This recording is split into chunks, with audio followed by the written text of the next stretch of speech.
The morning sun peeked through the towering glass windows of Hope Memorial Hospital, casting warm rays across the pristine hallways of the pediatric ward. Dr. James Chen stood at his office window, his tailored suit a stark contrast to the white coats rushing past his door. At just 38, he had built an empire worth billions, but something felt missing in his life despite all his success. Running his fingers through his dark hair, he watched the usual morning bustle below.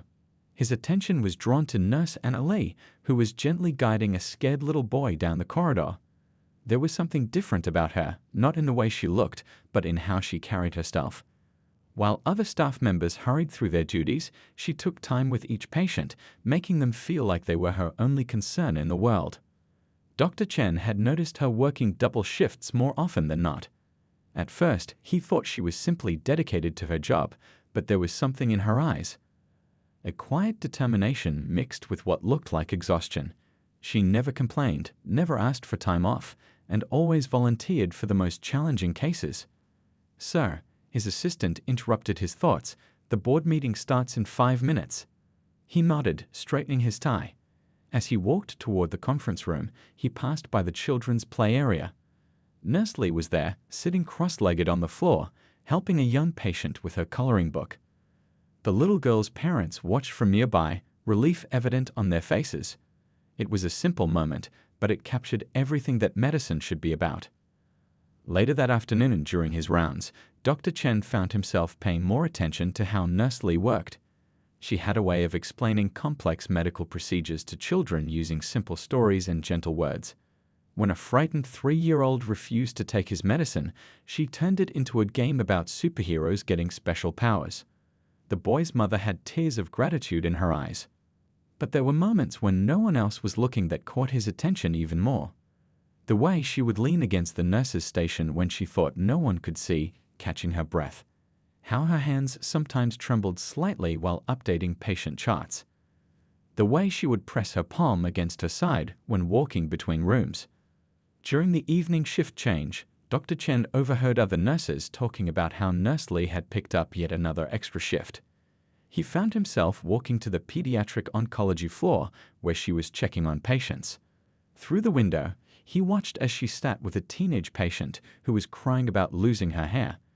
Instead of offering empty words, she shared stories about her own patients who had gone through similar struggles and emerged stronger. "You remind me of my sister," he found himself saying later when they crossed paths in the quiet hallway. It was nearly midnight, and the ward was peaceful except for the soft beeping of monitors.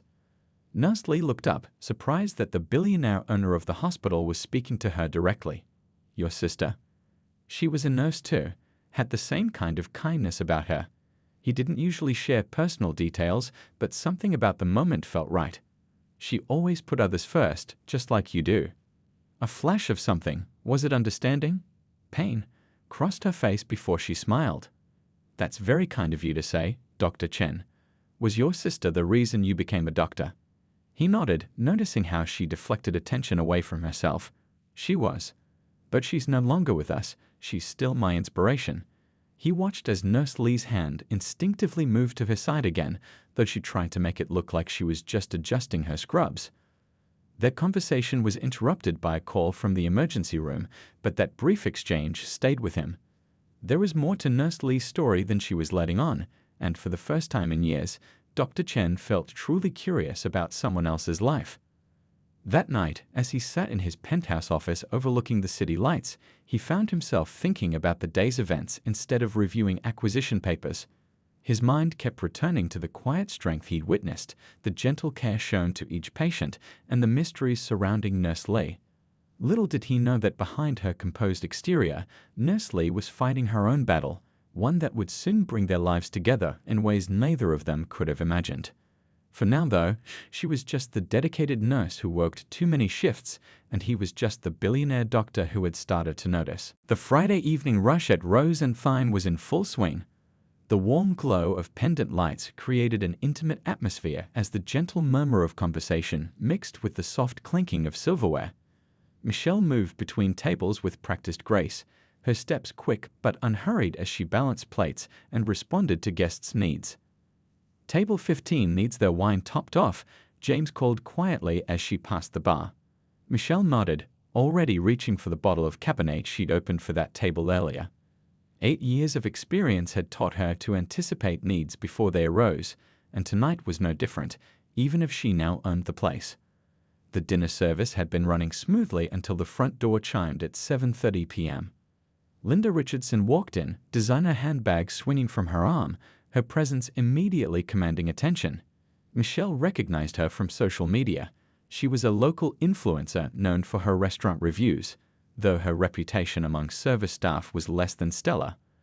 "Good evening," Michelle greeted warmly, maintaining her professional demeanor. "Do you have a reservation?" Linda looked up from her phone, her expression making it clear that eye contact was an inconvenience. "Richardson, table for 2, and it better be a good one." Her tone carried the weight of someone used to getting their way. Michelle checked the reservation book, noting the special requests section was filled with specific demands about lighting, temperature, and table location. "Of course, right this way, please." She led Linda to a prime corner table, perfectly positioned near the window, but away from the kitchen's hustle. "I suppose this will do," Linda sighed, settling into her chair as if she were doing the restaurant a favor by being there. "I'm waiting for someone. Bring me a glass of your most expensive white wine while I wait, and make sure it's properly chilled this time." Michelle's eyebrows rose slightly at the "this time." Linda had never dined at Rose and Thyme before. Still, she maintained her composure. "I'd be happy to recommend something from our wine list. We have an excellent Puligny Montrenchet Fat." "Did I ask for a recommendation?" Linda cut her off, already back to scrolling through her phone. "Just bring me the most expensive one. And hurry up. I don't have all night." As Michelle walked to the wine cellar, she could feel the eyes of her staff following her. They'd all dealt with difficult customers before, but there was something particularly cutting about Linda's dismissive attitude.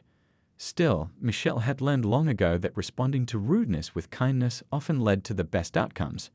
She returned with a perfectly chilled glass of wine, presenting it with the same care and attention she showed to every guest. Linda barely acknowledged her presence, taking a sip without comment and continuing to tap away at her phone. The next 20 minutes brought a steady stream of demands. The table was too close to others, it wasn't. The lighting was too dim, it was the same as always. The menu didn't have enough options, they had just expanded it last week. Each complaint was delivered with an air of superiority that made other diners shift uncomfortably in their seats. When Linda's dining companion finally arrived, a well-dressed businessman who looked embarrassed by her behavior, things only escalated. The bread wasn't fresh enough. It had been baked an hour ago. The water wasn't cold enough. It had just been poured from a chilled bottle. And apparently, Michelle's service was disappointingly amateur. "I simply can't believe they'd let someone so obviously inexperienced handle important customers," Linda announced loudly as Michelle finished, describing the evening specials. "Don't they know who I am? I have over 50,000 followers." The businessman, who introduced himself as Robert, tried to smooth things over. "I'm sure she's doing her best, Linda. The service seems fine to me." "Fine." Linda scoffed. "I don't do fine. My followers expect excellence. And this," she gestured vaguely at Michelle, "is far from excellent. Where did you train?" "The local diner." Michelle felt a familiar tightness in her chest, the same feeling she'd experienced many times throughout her career when faced with prejudice wrapped in the guise of criticism. But years of experience had taught her to transform that tension into fuel for excellence. "Actually," she began, her voice steady and professional, "I've been in the restaurant industry for 15 years, working my way up from dishwasher to server. I've trained at several fine dining establishments, including—" "I didn't ask for your life story," Linda interrupted, waving her hand dismissively. "Just bring us 2 glasses of sparkling water, and make sure they're actually sparkling this time. Then send over someone who knows what they're doing." Michelle nodded politely and stepped away, aware of the uncomfortable silence that had fallen over the nearby tables. She could hear Linda's loud whispers about standards dropping and the help these days as she made her way to the service station. Tony, who had witnessed the exchange from the kitchen door, caught her eye with a questioning look. He knew she was the owner now, should she reveal that fact. Would it make any difference to someone like Linda? Michelle took a deep breath, straightening her apron. The night was young, and this situation was far from over. As she prepared the sparkling water, Michelle reflected on all the times she'd faced similar treatment throughout her career. Each instance had strengthened her resolve to create a different kind of restaurant environment, one where every person, whether guest or staff, was treated with dignity. Now, as the owner, she had the power to set that tone. But first, she had to decide how to handle the situation unfolding in her dining room. The water glasses gleamed under the pendant lights as she arranged them on her tray, each one a reminder of the precision and care she'd always brought to her work. Whatever came next, she would face it with the same grace and professionalism that had carried her this far. The evening at Rose and Thyme continued to unfold like a slowly tightening knot. Michelle returned to Linda's table with the sparkling water, placing each glass down with practiced precision.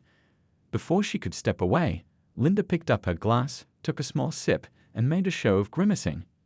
"This isn't the premium sparkling water I specifically requested," she announced, loud enough for nearby diners to hear.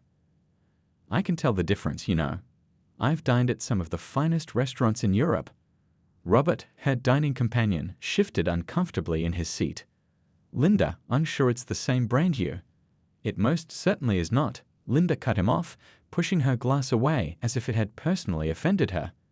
"And I haven't even started on the state of these menus. Look at this." She held up the leather-bound menu, pointing at an invisible flaw. "There's a scratch right here. This is completely unacceptable for a restaurant that claims to be upscale." Michelle maintained her professional composure, though she could feel the eyes of other diners on them. "I apologize if the water isn't to your liking. We serve San Pellegrino, but I'd be happy to bring you something else." "San Pellegrino?" Linda scoffed, turning to Robert. "Did you hear that?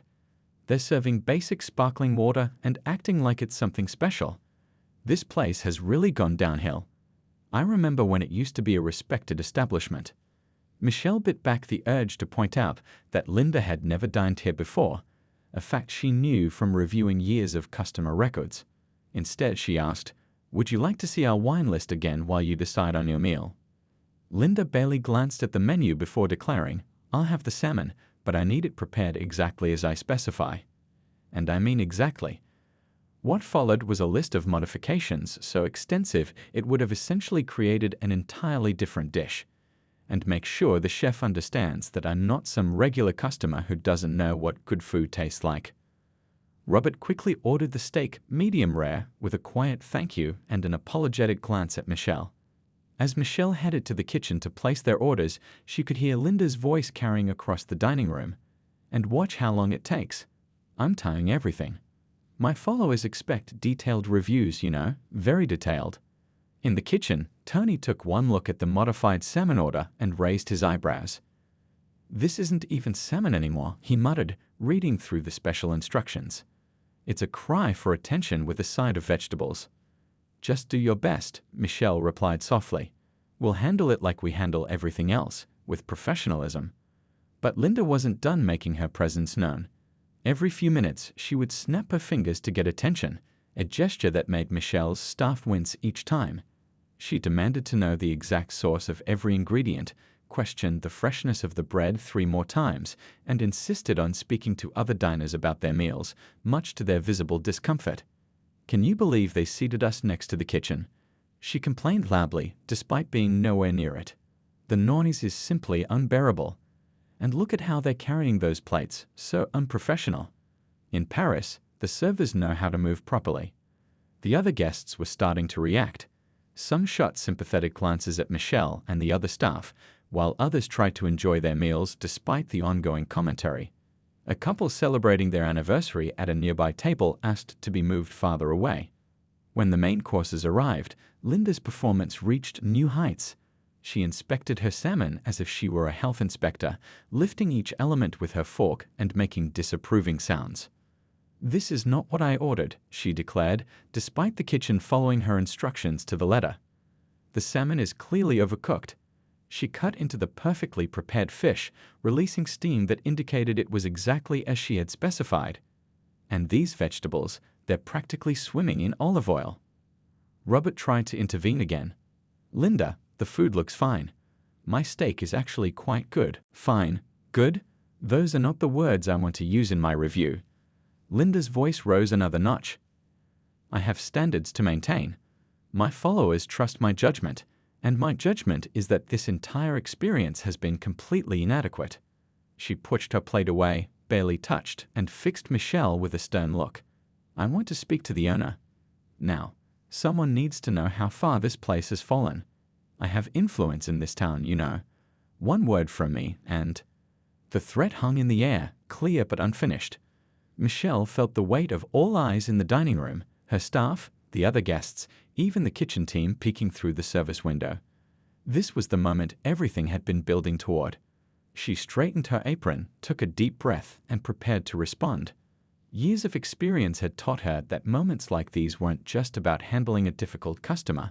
They were about standing up for something bigger. They were about dignity, respect, and the kind of establishment she wanted Rose and Fine to be. The pendant lights seemed to glow a little brighter as Michelle made her decision. Sometimes the hardest part of owning a restaurant wasn't managing the books or planning the menu, it was knowing exactly when and how to take a stand. The dining room at Rose and Fine had fallen into an uncomfortable hush. Linda's demand to see the owner hung in the air like a storm cloud ready to burst. Michelle could feel the tension radiating from her staff, Tony hovering protectively near the kitchen door, Maria wringing her hands by the host station, and James watching intently from behind the bar. "I'll get the owner for you," Michelle said calmly, her voice steady despite the flutter in her stomach. "Please give me just a moment." As she walked toward the back office, she could hear Linda's voice carrying across the room. "Finally, someone needs to explain how they could let the service sink this low. My followers will be very interested in hearing about this." In the quiet of her office, Michelle took a deep breath and looked at herself in the small mirror on the wall. The same face that had greeted her every morning for the past 15 years stared back, a face that had witnessed countless busy nights, difficult customers, and challenging moments. But tonight was different. Tonight, she wasn't just a waitress dealing with a difficult customer. She was a business owner standing up for her establishment and her staff. She opened her desk drawer and pulled out her blazer, a simple but elegant black jacket with the restaurant's logo embroidered in gold thread. She'd had it made the day she signed the ownership papers, though she hadn't worn it yet. As she slipped it on over her white shirt, she thought about every step that had led her to this moment. From the office, she could still hear Linda holding court. "I simply can't believe they let just anyone serve here now. In my day, there were standards. But clearly things have changed, and not for the better." Michelle adjusted her owner's badge, making sure it caught the light just right. The weight of it felt foreign against her chest, but somehow right for this moment. She smoothed down her hair, straightened her shoulders, and walked back into the dining room. The changes in her appearance were subtle but significant. The blazer transformed her server's uniform into something more polished, more authoritative. But it was her bearing that had changed the most, the quiet confidence of someone who had earned their place through years of hard work and dedication. As she approached Linda's table, she could see the moment recognition flickered across the other diners' faces. A few regular customers who had known her for years smiled knowingly. Robert, Linda's dining companion, seemed to sense something shifting in the atmosphere. "I understand you wanted to speak with the owner," Michelle said, her voice clear and professional. The badge on her blazer caught the light, drawing Linda's attention to the words Michelle Anderson, owner, engraved beneath the restaurant's logo. Linda's expression cycled through confusion, disbelief, and something approaching embarrassment, though she quickly masked it with indignation. "You," she sputtered, her carefully maintained composure cracking slightly. "You're the owner, but you were just serving us." "Yes, I am," Michelle confirmed, standing tall beside the table. "I believe in knowing every aspect of my restaurant, which is why I continue to work alongside my excellent staff. Now, I understand you have some concerns about your experience tonight." The dining room had gone completely silent. Even the usual kitchen noise seemed muted, as if the whole restaurant was holding its breath.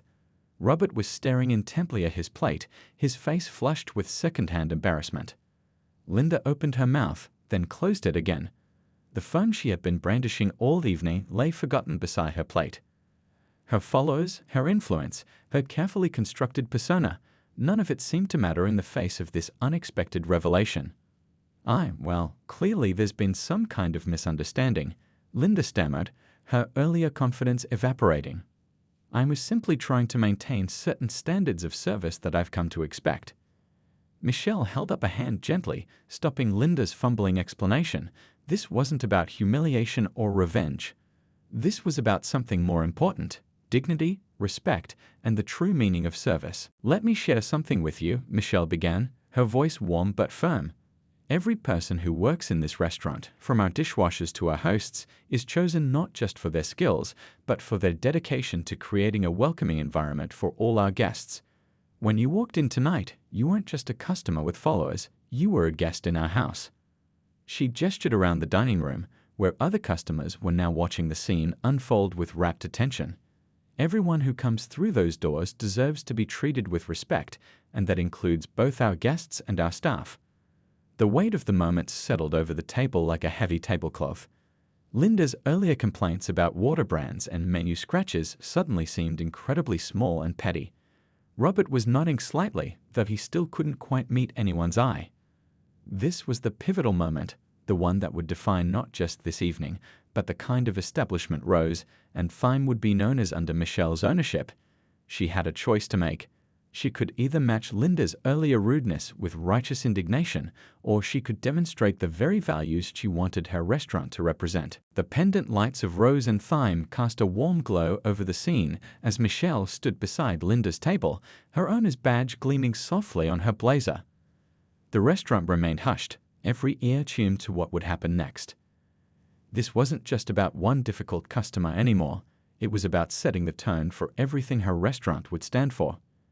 You know, Michelle began, pulling out an empty chair and sitting down at their table, I started in this industry washing dishes at 16. Every position I've held since then has taught me something valuable about running a restaurant. Her voice was gentle but carried naturally across the quiet dining room. Linda shifted uncomfortably in her seat, her earlier bravado deflated but not entirely gone. Well, I suppose that's admirable, she managed, her tone suggesting she found it anything but. However, my experience as a food critic. Let me share something about experience, Michelle interrupted smoothly, her smile genuine. In my first year as a server, I dropped an entire tray of drinks on a customer's expensive suit. Instead of getting angry, he helped me clean up and told me about his own first job. That taught me more about class than any fine dining experience ever could. Robert, who had been silent throughout the confrontation, looked up with interest. Linda's perfectly manicured fingers twisted the napkin in her lap.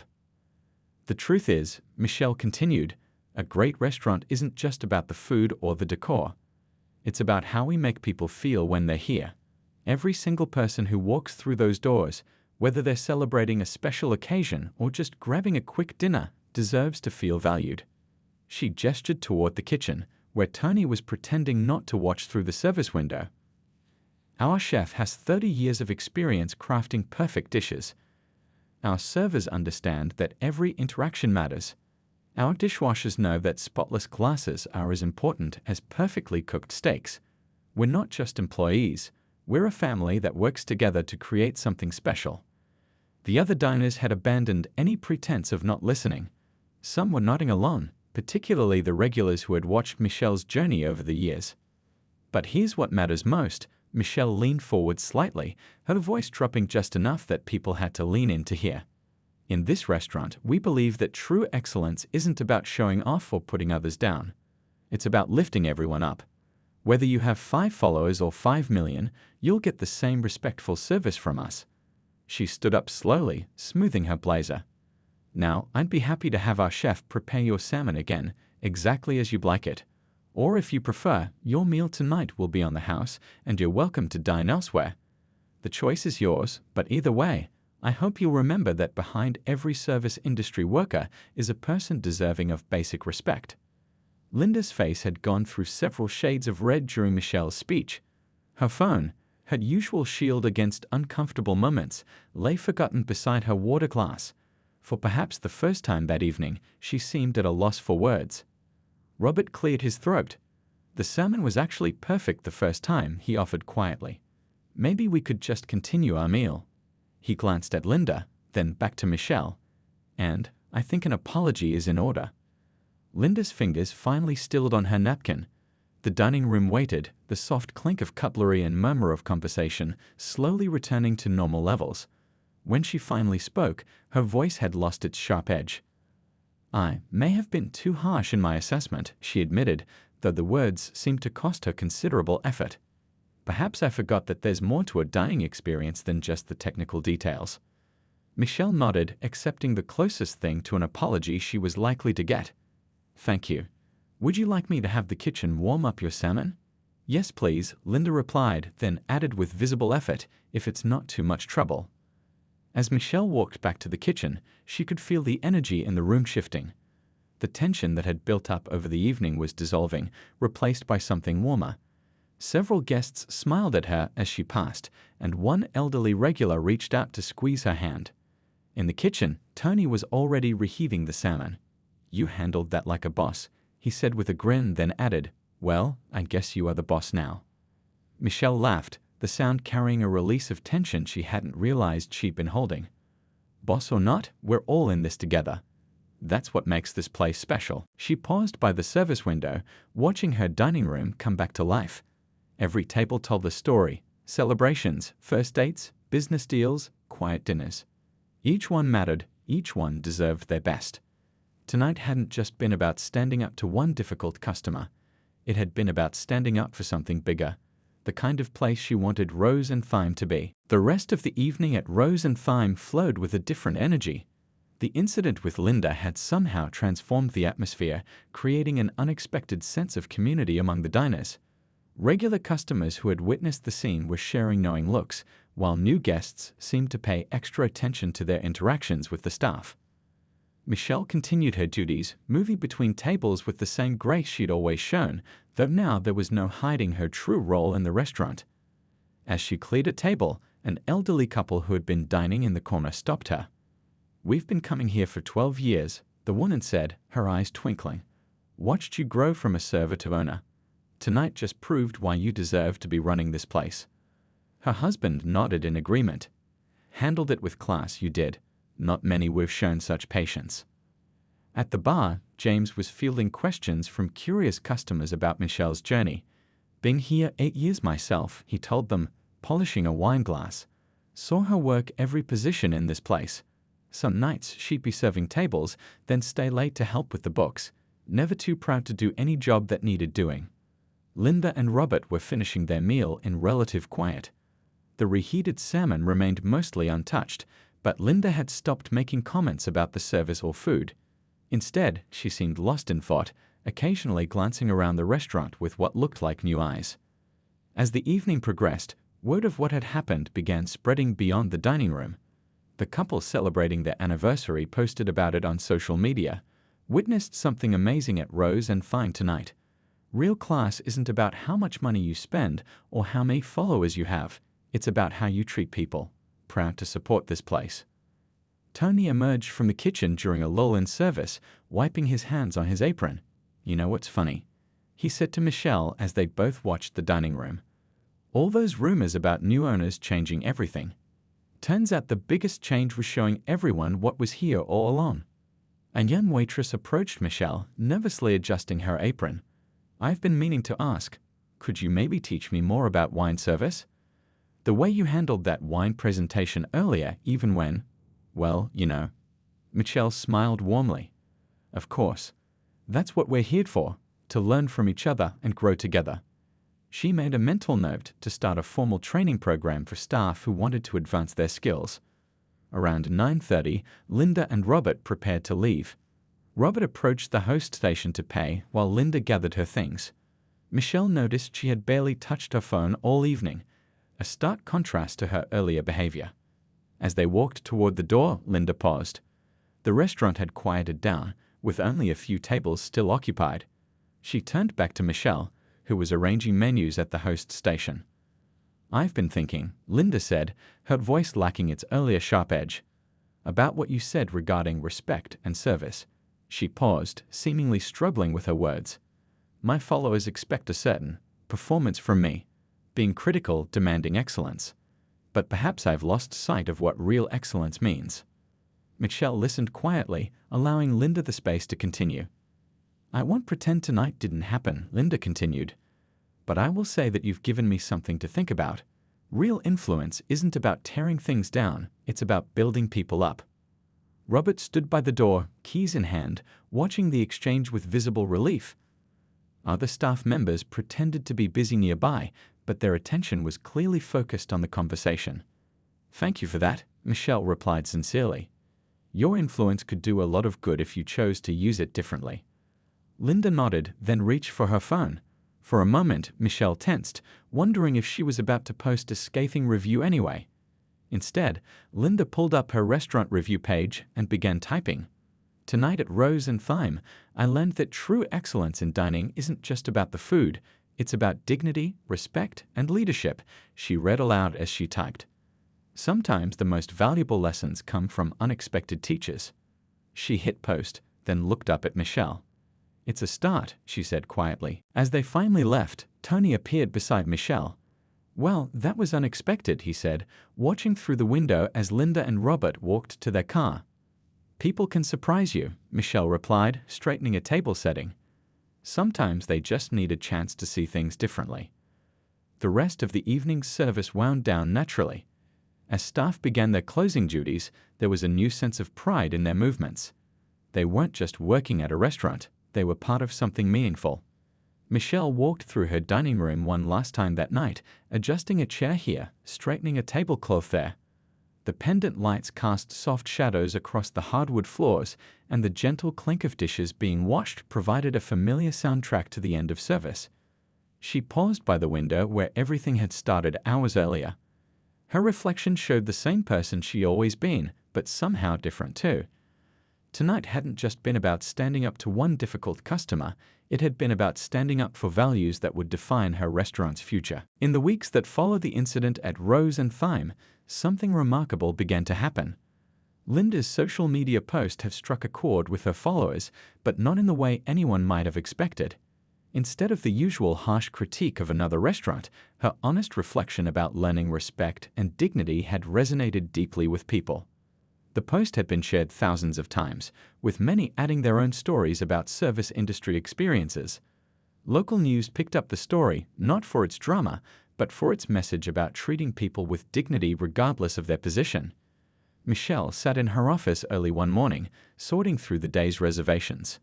The phone hadn't stopped ringing since the incident, with people eager to experience the restaurant that had turned a potentially negative situation into a moment of growth.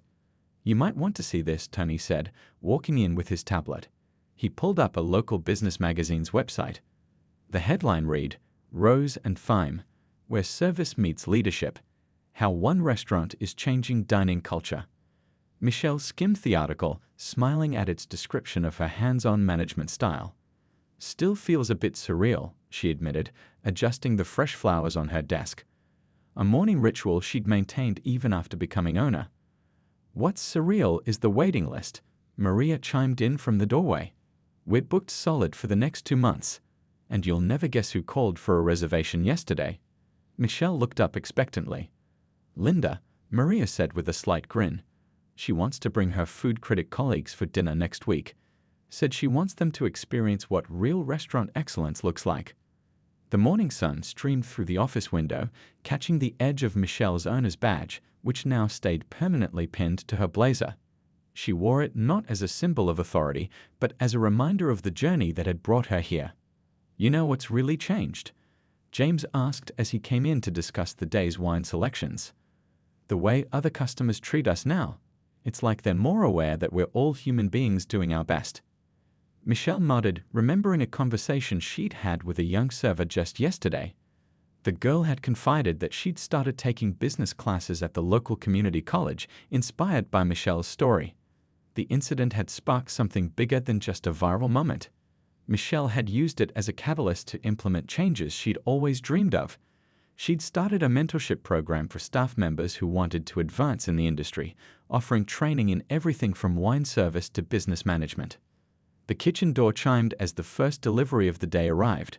Michelle stood up, straightening her blazer.